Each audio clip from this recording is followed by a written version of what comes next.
All right. Hi.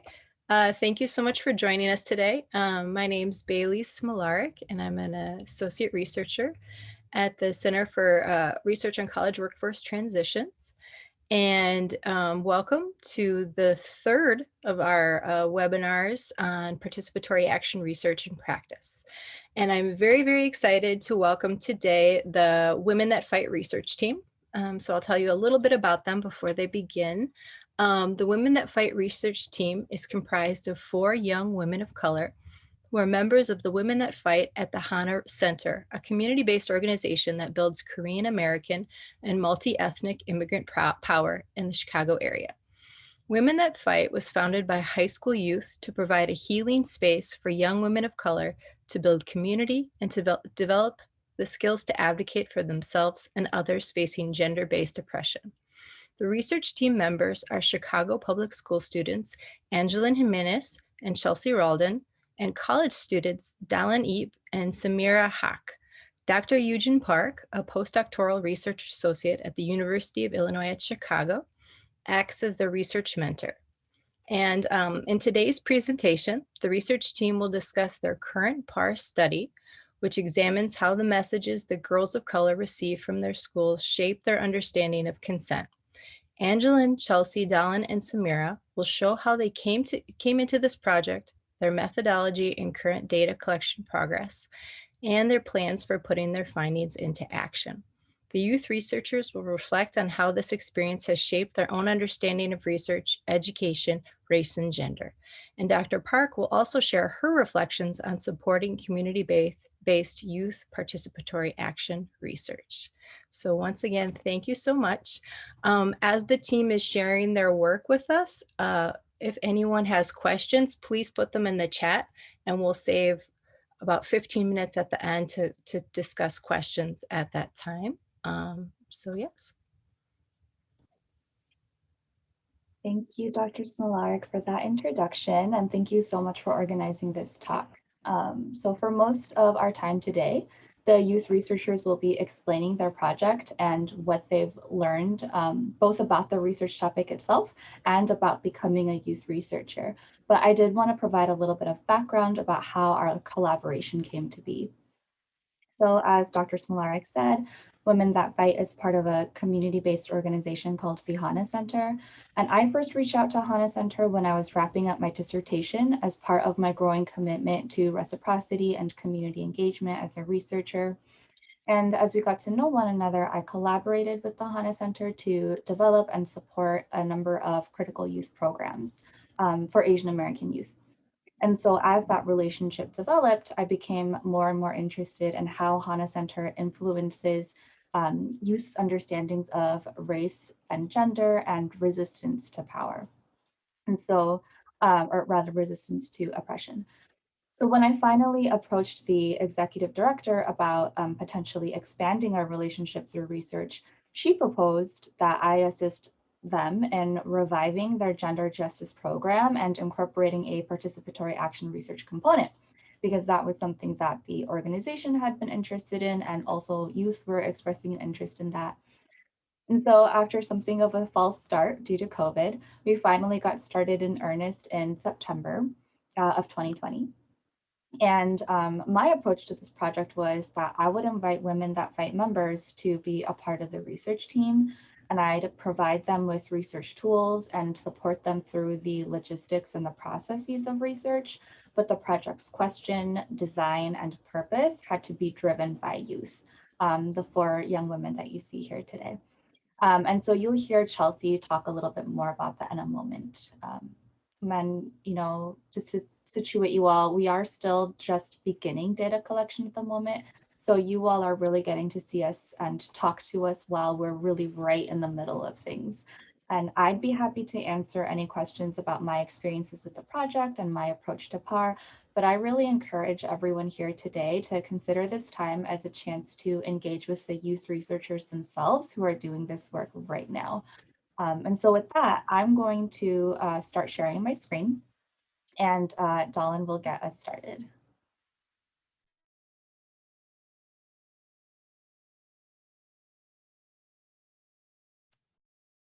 All right. Hello, everyone. So we're Women That Fight research team, and it comprises of all the girls here, and also Eugen. So next. So I'm Dallin. I am a college student in community college in my second year. Yeah. So I'm gonna pass it to Chelsea. Hello guys, my name is Chelsea. My pronouns are she, her, and I am a senior at Lakeview High School. And I'll pass it to Angeline. Hi, my name is Angeline Jimenez, and I am a junior at Von Steuben High School. Hi, and my name is Samira. I am a student at Northeastern Illinois University. And so you might be asking, like, what is Women That Fight, or otherwise WTF? And we kind of originate from a larger group, which is a girl group of color, where we kind of teach like girls how to build skills and like learn more about their environment and like their communities in ways that like really teach them how to advocate for themselves and like face like gender-based oppression. Me and Samara are one of the leaders and facilitators of the group that really like help control and like facilitate that kind of environment to teach girls like Angela and Chelsea like what are the basics or like the skills that like women of color kind of need to like grow and like flourish in the society that like is like ultimately dominated by the patriarchy. So that's our group, but we ended up having the smaller group, which is a research team, because Eugen asked us, and it was like super cool. But yeah. So why did we join Women That Fight research team? So for me, I joined because I was super interested in research in the first place, and I want to be a researcher in like the future, but in like the sciences. But yeah, I was just like really interested in like what is the process and how is it, what it means to be like a researcher and what it means to be a woman in research, you know? But yeah, I'm gonna pass it to Chelsea. For me, it was mostly because it was a new chance to do something different, and kind of like the whole idea of the WTF research team had like the values it had like kind of like connected with what I was looking for, especially with like kind of breaking the stereotype of who does research, because it's like mostly commonly known like white men kind of do research instead of like people who are people of color. So I just wanted to take the opportunity to do that. And I'll pass it to Angeline. So I was actually recruited by Eugen from one of our Women Who Fight seminars back in September, and I'm thankful for that. Yeah, and I joined because I had been with the HANA Center for a couple years, and around the time when we were planning WTF meetings and creating workshops, I was thinking like, what are other ways that I could keep growing in this space? So when Eugen talked about the idea of creating this research team, I thought that was going to be really cool since I never got the chance to do research in college. So yeah. So you might be wondering, like, what do we do in like our research at the moment? So our main focus is on sex education and how it kind of affects girls of color in like the way they process things, in the way they live their lives, concerning it like topics about like consent and sex.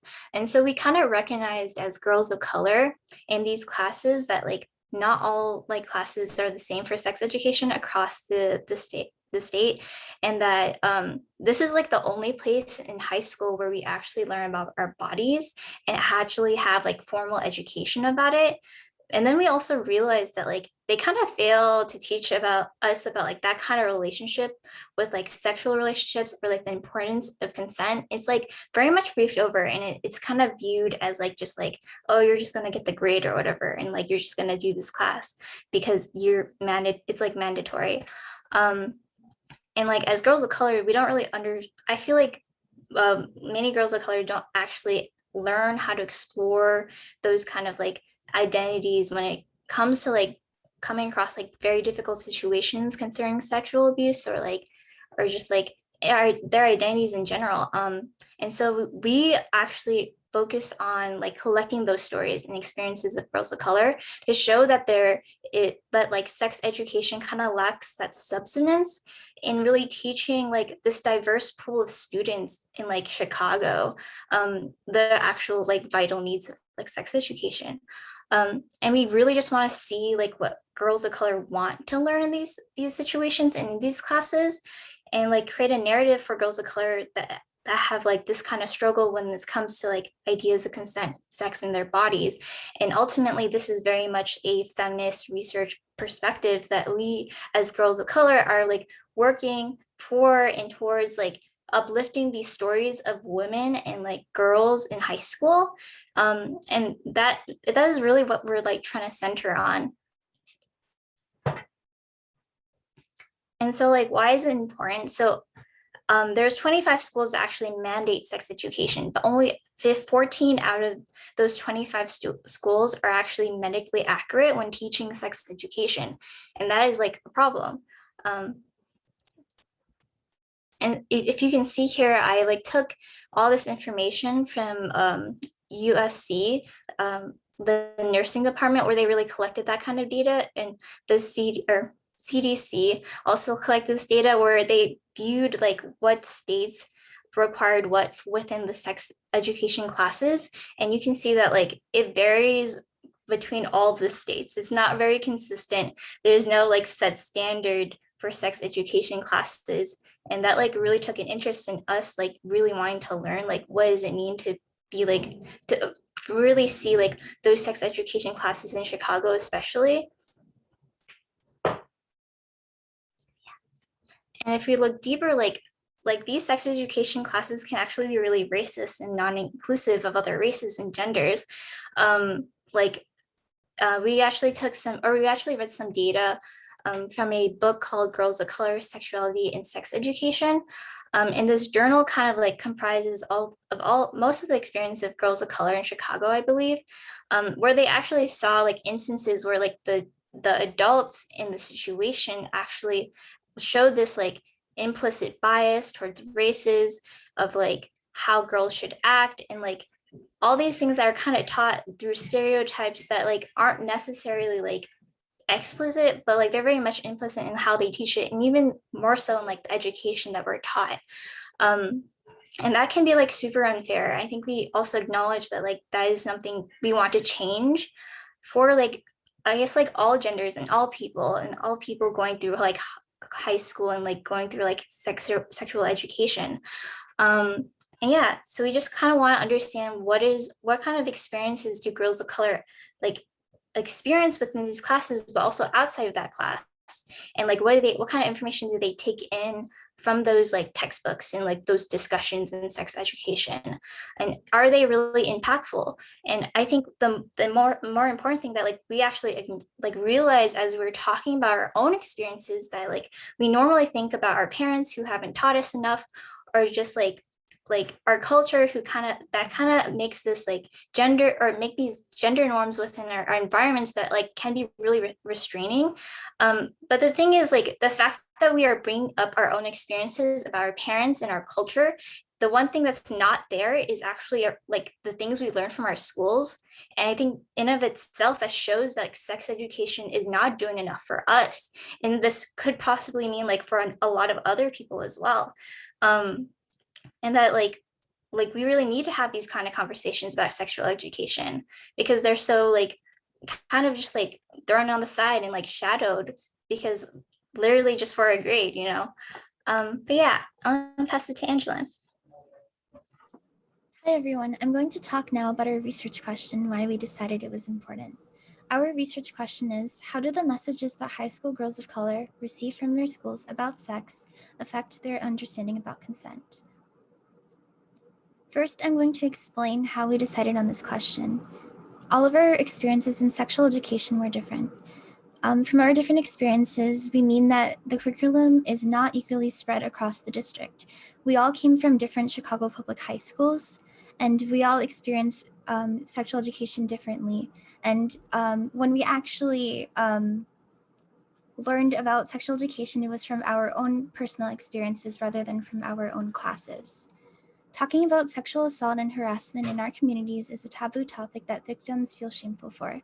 All victims experience this issue of coming out and experiencing backlash from it. This is just a stigma in our society, and consent is a crucial topic, a crucial social topic that all youth need to know about. Regardless if it's related to sex, it plays a role in our social peer pressure and youth being unaware of sexual assault until later on. And parents and families have difficulties about discussing sex in general. Next slide. We're all girls of color, which was important for our research because we need to acknowledge how important sexual education is, as not all parents and families will teach their girls. And some girls may be only limited to having sexual education in school. We need to ensure that all girls have an objective and fair sexual education in case of trigger warning, sexual abuse and assaults, what to do and how to get help, contraceptive protection, healthy relationships, and sexual, whether it's sexual or not, relationships, and etc. When we talk about sexual education and consent, it's typically assumed to be for white students. We want to see how girls of color specifically are experiencing sexual education. And the experiences of girls of color and their relationship with sex are ignored because, for example, the fetishization of girls of color should be a lesson in sexual education courses. For example, Asian American women are fetishized for being submissive, and Latina women are fetishized for being feisty. These stereotypes affect the experiences of girls of color, which we don't want to address in our current sexual education. We don't address in our current sexual education. UIC professor Lorena Garcia interviewed Latina youth in the Chicago public schools. Her research showed that Latina girls experienced sexual education that was heteronormative, excluding LGBTQ, sexist, and racist. Teachers made assumptions about the girls' sexual activity based on stereotypes about Latina women, so the teachers didn't take their concerns about their curriculum seriously. And that's why we want to talk to girls about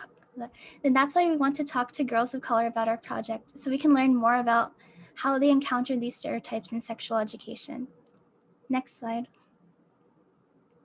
If not already, teenage years are the most important for learning about sexual education and relationships. And going from 13 to 19 is a huge development in the mind and body. Teenage years are the age in which people typically get into their first romantic relationship. Knowing about sexual education in general will help in preventing pregnancy at an early age, knowing contraception, knowing personal boundaries, and knowing when to ask for help in the case of sexual assault or harassment. Next slide. Just based on us, current or former Chicago public high schoolers, we've experienced sexual education differently. Teachers can bring up subjective points in sexual education that connect to our personal morals without realizing it. For example, teachers will only promote abstinence or refraining from having sexual relationships as a teenager as a lesson. Not only is this not their business, but girls need to know how to objectively encounter a sexual relationship, sex, and contraceptives. There will be schools who are lacking or not in sexual education resources, and we want to see if there's a pattern. Like, for example, do Northside schools get better sexual education, selective enrollment, or is it based on school size, etc.? And now we will pass it to Chelsea. Hello guys. I'll be talking about like the research process and like what we've done so far. So yeah, that's what I'm gonna be talking. So when we started like the whole process of a research project, we began with like research training, and basically Eugene provided like the team to participate like in multiple workshops with research professors. And like in these workshops, our team was like able to like grasp into like what the research process might look like and like how to construct a good research question. And like some of the big takeaways that we learned through these workshops was like how feminist research not only studies women, but is also for women. Another point was like how feminist research rejects objectivity and the notion of the single truth. It develops new ways of doing research that centers women's experiences and oppression.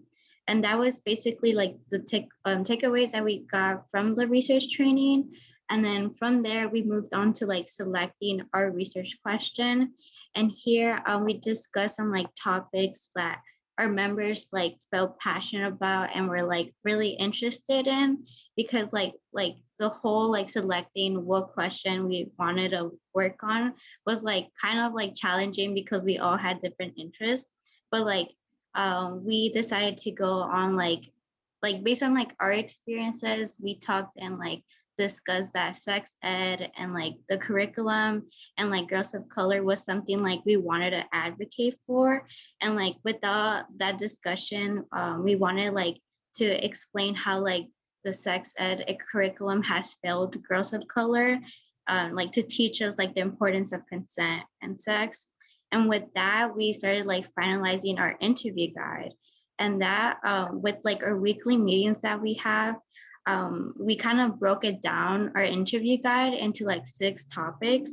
And like each topic has its purpose, with answering our research question, as well as like giving the interview like a stable, like flowy structure.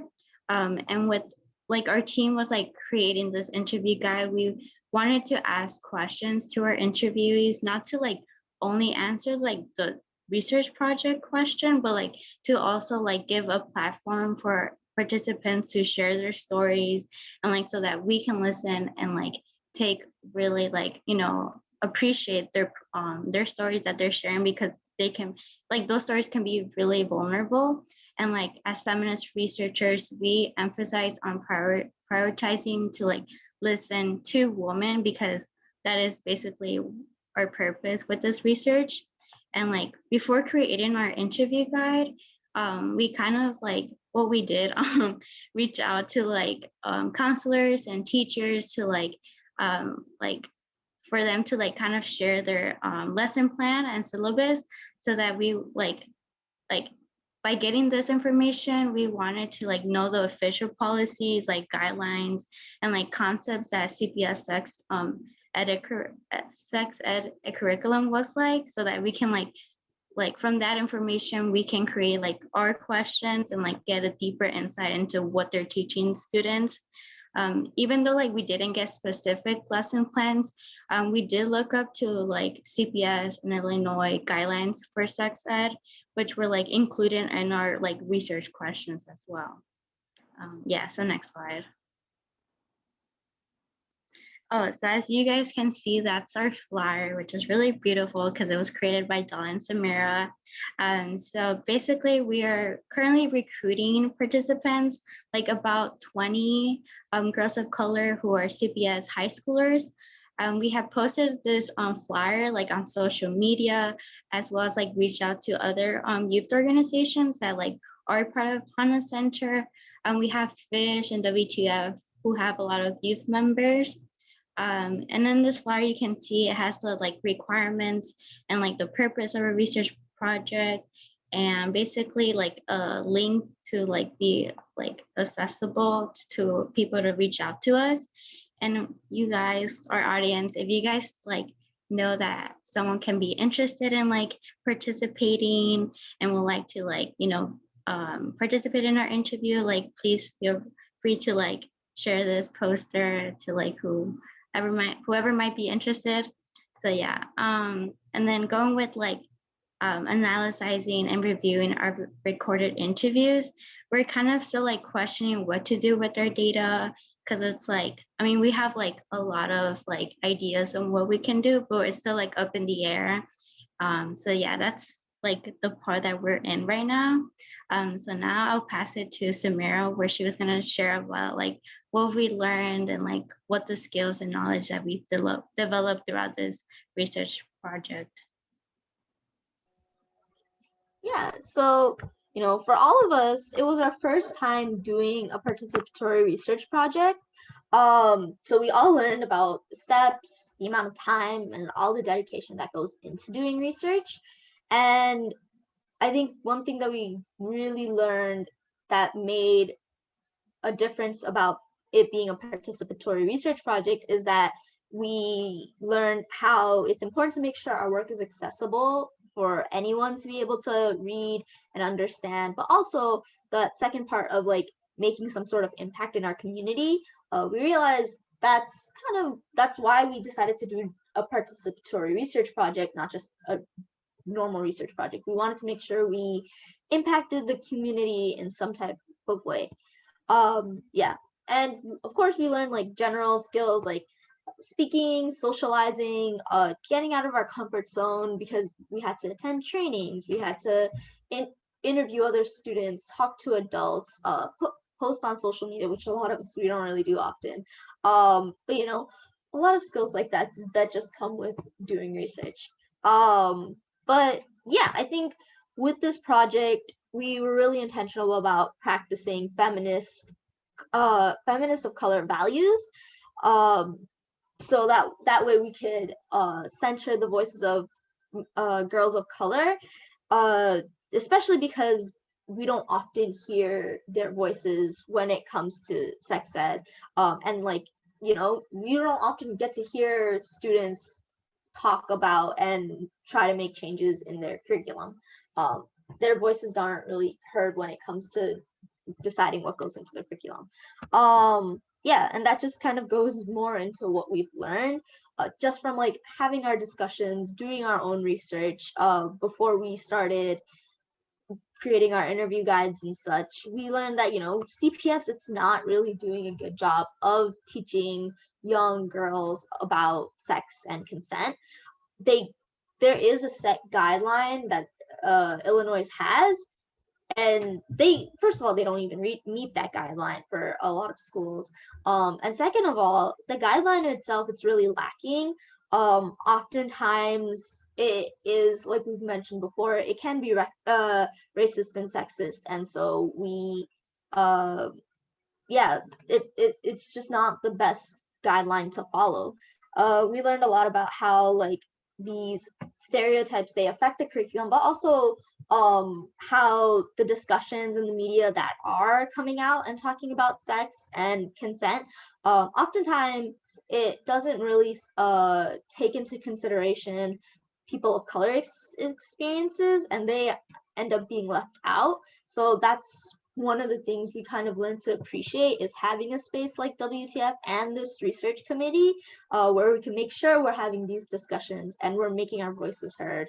So in that way, other POC girls are actually getting the chance to have these discussions and, you know, learn more. But yeah, and then next slide, please.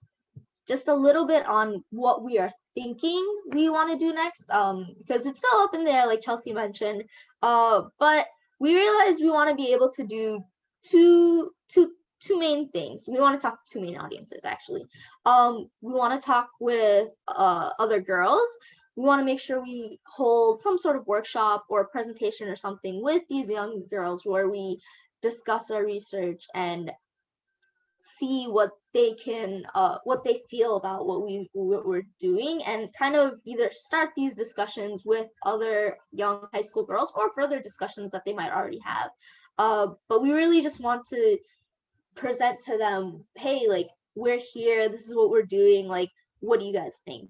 And really kind of push these initial discussions on sex and consent and kind of normalize talking about these things, you know?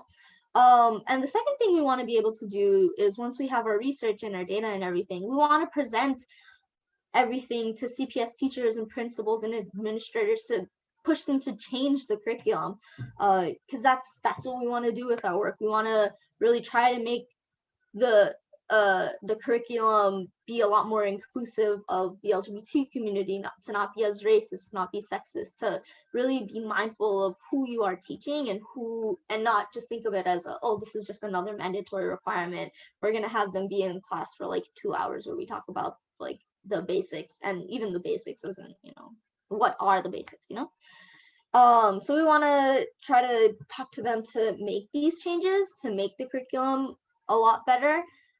But one of the things we also realize is that change, especially when it comes to CPS curriculum, can take a while.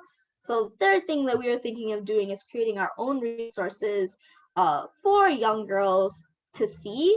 We're not quite sure what we wanted to do yet, but we're thinking we can create zines or podcasts, like TikTok, Twitter. Like, there's so many social media platforms and outlets that are out there where you can find some content, but we want to try to make our own content, or like, I don't know, create content by young high school girls for young high school girls, because we feel like that's what's important. We want to be a part of this discussion. We want to make sure that us youth are a part of these discussions, because we should have a say in what we are learning. So yeah, that's our project. That's what we've been working on. Thank you all for listening and coming to this meeting. Does anyone have any questions that they want to start off with? Anything?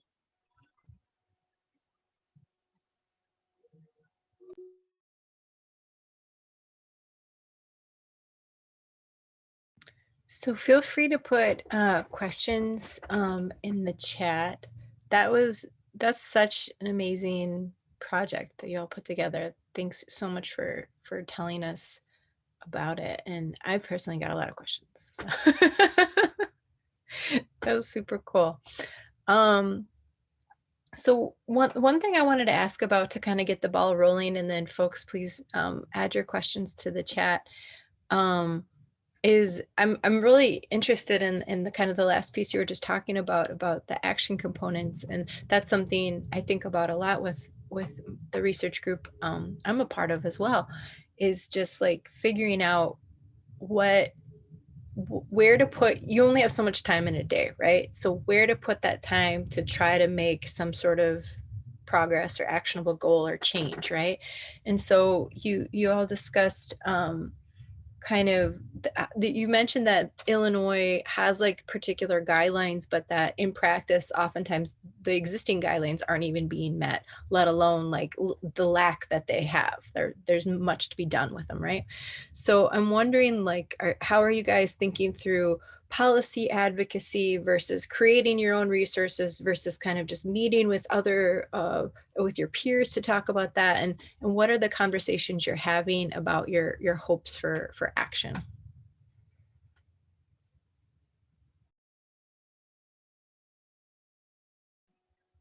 Cool. Yes, I can talk a little bit about that.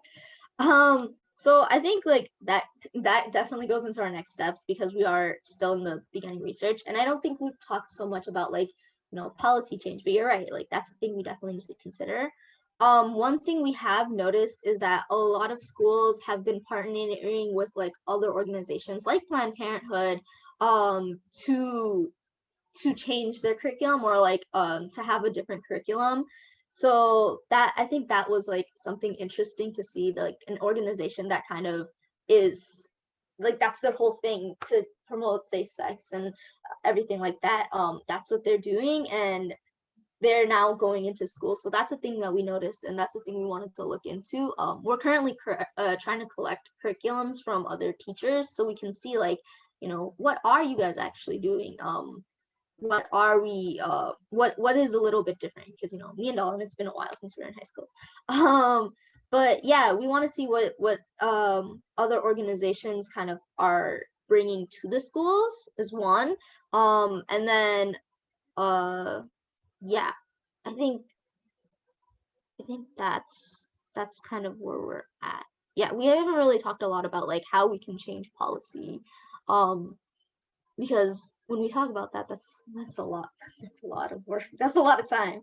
But yeah. Oh, in addition to what Bailey asked, so the CPS guidelines that we're referring to are from 2021. So from our own personal experiences of Dalin and Samira, you know, like they graduated, so it's probably different. But I think one of the most interesting things, and I didn't learn this in kindergarten, but the CPS guidelines starts with kindergarten, where they learn about this is my body and I own it and no one else can touch it unless I allow them to, and stuff like that. And I just want to make sure that when we refer to the inadequacy of Chicago public schools guidelines, we're just talking about our own personal experiences. As for example, in my school, I've only learned about sexual education in my gym class, and it's only for a freshman year, but according to the CPS guidelines, it should be for every single high school year. And it's like, maybe that's how the high school is structured. So maybe those are like the issues between the communication of the CPS policies and the school itself.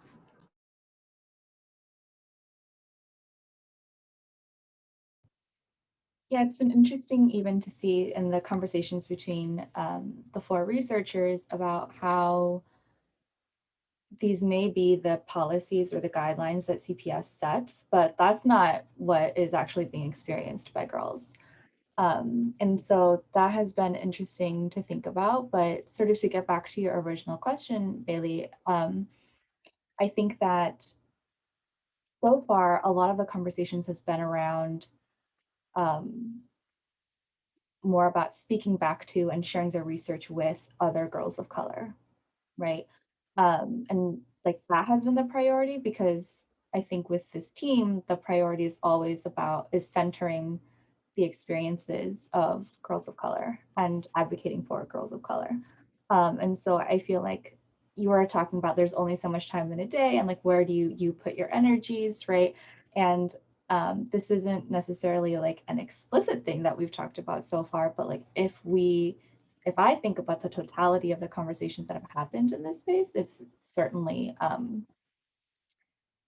very much centered. Ooh, the wind is picking up. It's certainly centered on what can we do to make education and make education better for girls? What can we do so that girls can have healthy romantic relationships, and so they can understand the importance of consent? Like that is always the central aim for the researchers, I think. Thank you. That's really powerful, y'all. So Matt has a couple of good questions here. I think maybe I'll separate these into 2 parts. The first, interested to know the process for identifying the topic of sex ed in the public schools. Was that something that WTF has a history of being interested in? So you touched on that a bit in your project, so maybe you could talk a little more about that.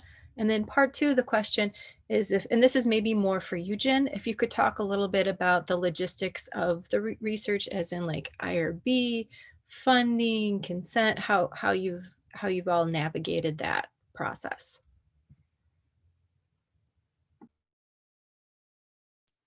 So to answer the first question, I think the biggest discussion we had, or like the longest discussion we had, was about the topic.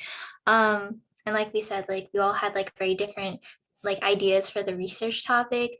I think I ended up mentioning like how like girls of color, like how our experiences that like of like either sexual harassment or assault, or just like catcalling in general, and those like microaggressions towards like girls and like our bodies, those aren't things that we normally talk about like out loud, you know.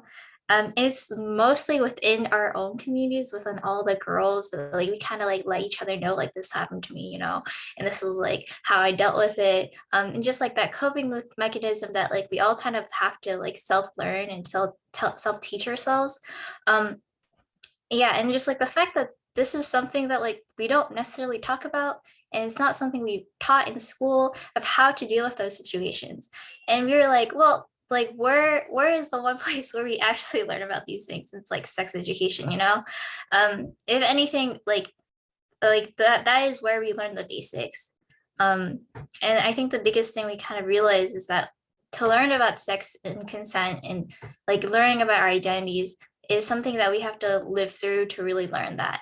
And that's like really unfortunate that we have to experience those bad situations and really learn how to cope with it by ourselves, instead of having like our education system like to teach us what those mean and like have that kind of like foundation to go off of and like prepare ourselves for that kind of like transition into adulthood of learning about sex and consent.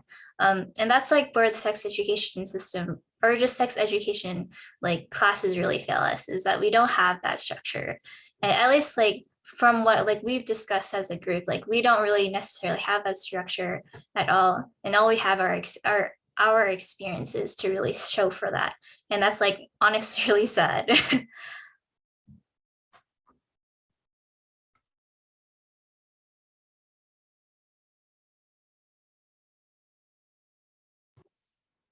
I don't want to, if, like Chelsea or Angelin or Samira had other thoughts that they wanted to share about sort of why we became interested, like how we identified this as a question that we wanted to pursue.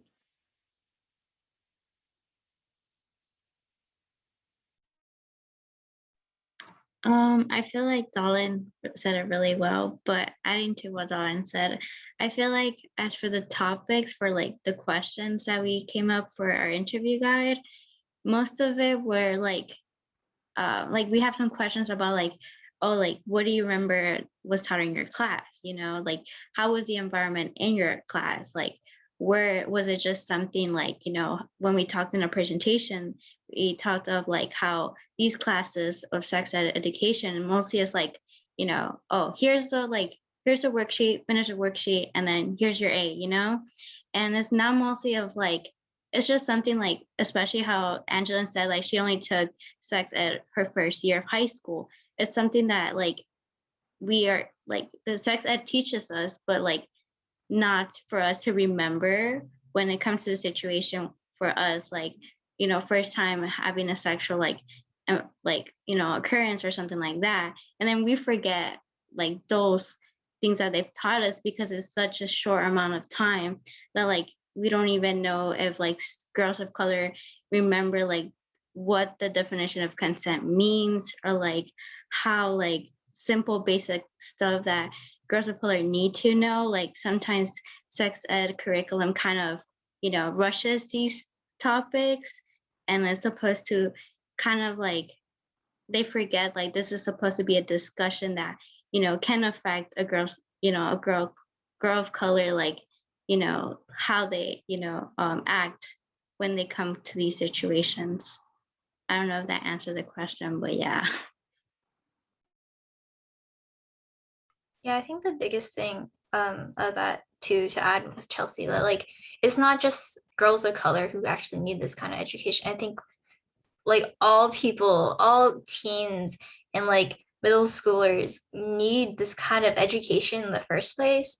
And that to see that like that kind of displacement in within our experiences is probably really prevalent in all of our experiences, where we have to like confined in like another person, or like our parents, or just like our friend for that kind of information. Like that shouldn't be the case. Like we should all have that kind of basic information already, and like that kind of guidance and support from our schools. But yeah.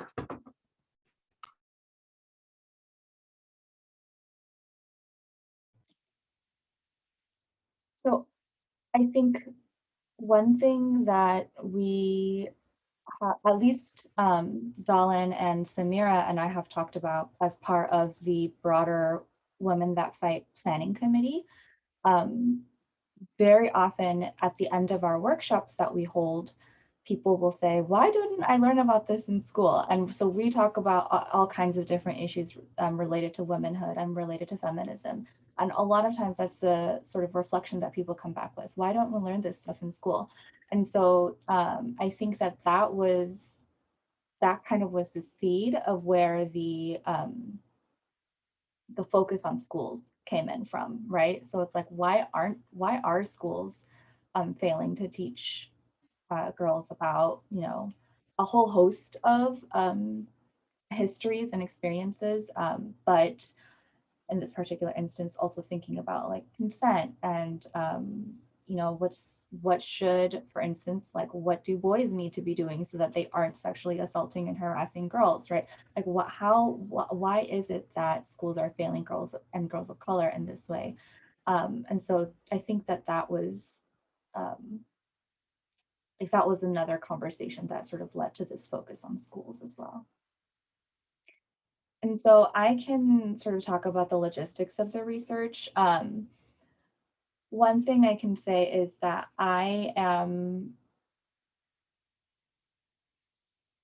what's the best way to say this? I am acting as research mentor to this team as part of my work at IRRPP or at UIC. However, this is not a UIC study. I'm only lending my expertise. I'm lending my time to them as part of larger initiatives that we have going on at UIC, or not at UIC, but at the Institute for Research on Race and Public Policy, which is at UIC. This larger research initiative where we are exploring how researchers and universities can conduct research and be in relationship with communities in ways that support social movement and supports community engaged, or I should say is community engaged. And so then I didn't do any type of IRB for this study because I'm not using this. This is not for data for me to be using. I am conducting a separate study that is, sort of tangentially associated with this, but this project around sex education and girls of color understandings of consent, that's not part of my study. And so we didn't do this formal IRB process. What I have actually learned from this team and what I appreciate so much about this team is that we have had really in-depth conversations about how we're going to protect girls and their identities and their stories. We have had super duper like carefully considered conversations about what are we going to do during interviews if really difficult stories come up, and if girls and if the interviewer herself gets emotional, and also how are we going to make sure that this research isn't just about the 4 researchers and myself extracting stories from girls and using it for our own benefit, right? Because we have talked about how harmful that history of, or that pattern of research is for communities of color. And so, for instance, I'm 90% that this came from Angeline, but we were talking about like, how are we going to wrap up these interviews? And Angeline said, I think that at the end of these interviews, we should give girls that we interviewed a list of resources for, support for like mental health after after a traumatic event, and, like resources on how to learn more about consent and things like that. And I think it was either Dollar or Samira, someone who was like, oh, when we're ready to share our findings, we should go back to each of our participants and tell them what we found and see what they think about it. And after we have our findings, we should go back to WTF, the bigger WTF group, and share these findings so that they can tell us, like, so that they can give us feedback. And so these are all things, as some of us may know, that like grown ass researchers had to like really think and theorize carefully about to try and get to this type of relationship with researchers. And here they are, because at their core is protecting girls of color, right? Doing work that is going to be in service of girls of color, aka themselves. And so so then all of those ways of reciprocating to participants and respecting their stories and their vulnerability, like that was, I don't want to say that came out naturally, but like that was like a logical outcome of their and our commitments. And so, when we had to speak to, I think this question also asked about informed consent.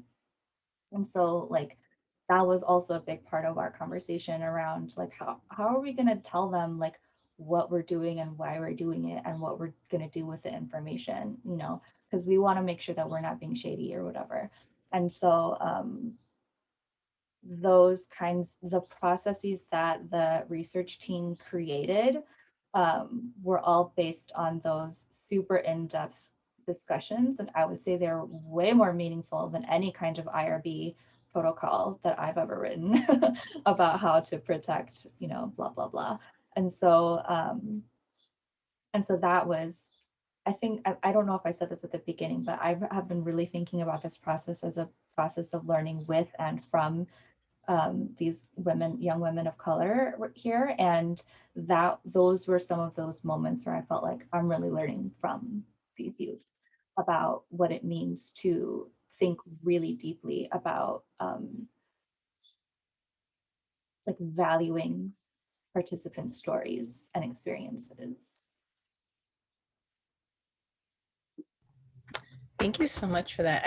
I'm really taken aback by that. I'm not surprised in the least, but it's almost like when you take the IRB out of the equation and you take a funder out of the equation and you're not answering to them. The only people you guys are answering to are yourselves, and you're holding yourselves to such a high standard of ethical research because you're doing it for yourselves and for your community and for people you care about, right? Like that. And I think that's amazing. And as you said, Eugen, it's like, unfortunately, so many professional researchers don't, it takes them so hard to like, it takes them so much to think like that.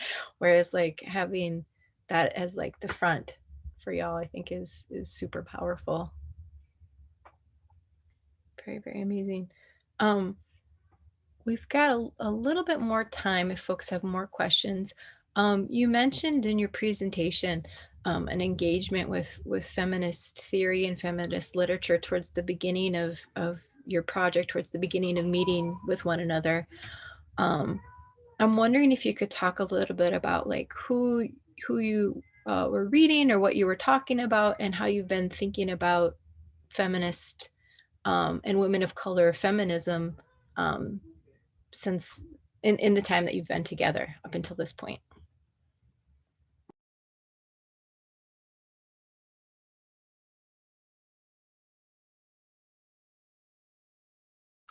I think one person I could mention was Sonia Renee Taylor, where she's very much like like a body positivity, like radical self-love kind of person, where she wrote books about like how to like really dismantle the systems we built for ourselves in terms of like the way we look at our bodies.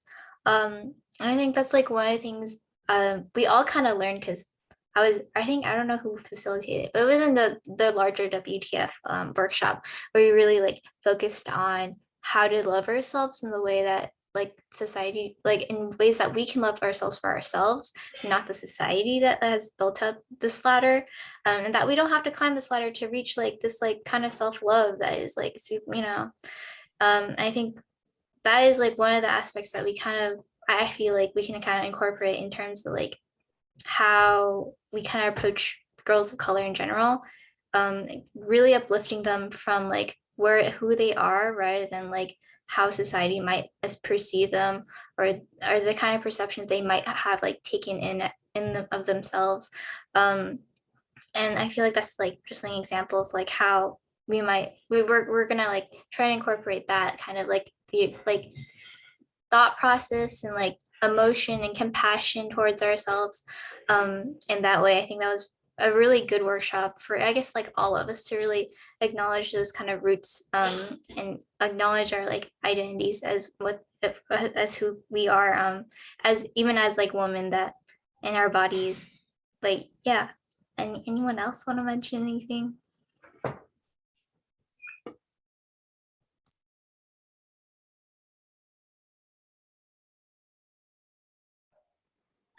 I think with like understanding how like feminists, like especially women of color feminists, how that like is with their research project. Like I mentioned one of our slides, like how our focus is like how to do feminist research to like not only like study women, but like understand their experiences as well as like do this research for them, you know, so that they can understand like what, like going back to like sex ed education, like what they've been taught, like how like the system has failed them. And I feel like I understand more now that we've come to like build like the interview guide. I feel like I don't know, like before the work, like the research project, I kind of like never really understood what like being a feminist, especially woman of color, means until like starting the procedures of like coming up with the interview guide, and how our focus was to like understand how like feminist research is like done by women, and how like kind of like breaking the stereotype of like who normally does research, which is like, you know, white men and stuff. But like, yeah. So I think I remember we watched I think Kimberly Crenshaw. She did like a TED talk or something on intersectionality. And that's kind of where we started our discussion on like how there's feminism and how there's like different feminisms based off of like race, like POC feminism. There's like Black feminism, Asian feminism, and like why it's so important to have like our own spaces like that. Um yeah, I remember we talked about that, and we talked about how like um there's different waves of feminism, but oftentimes when you study or when you look into who's like leading those each of those waves and what like who was kind of like at the forefront, oftentimes we saw it was like white women. And like a lot more recently, that's when they started talking about how, you know, we need to make sure we are having spaces for POC women, and that we are being mindful of different everyone's ethnicities and what their communities are going through, not just like generalizing it as one thing. And how yeah, I think we talked about not just race, how race is a thing, but also the LGBTQ community, like a lot of trans women, they were being left out of the discussions and stuff such like. So I think as we started learning more about intersectionality, we had to kind of talk about the work we are doing and how kind of like where we fall in that spectrum, and like how intentional do we want to be with our work. And we talked as like we are POC women, but also we want to make sure we are inclusive of those in the LGBT community. So we have this space, and we're going to be intentional with our space and make sure we are trying to be as inclusive as we can be, because these are the voices that we realize aren't heard. But yeah.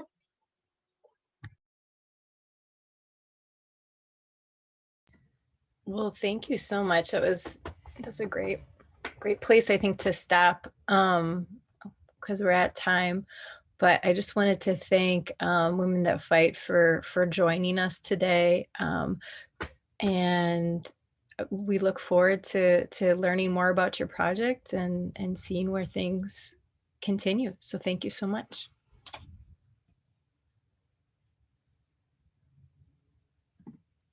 Thank you. Thanks for having us. Thank you.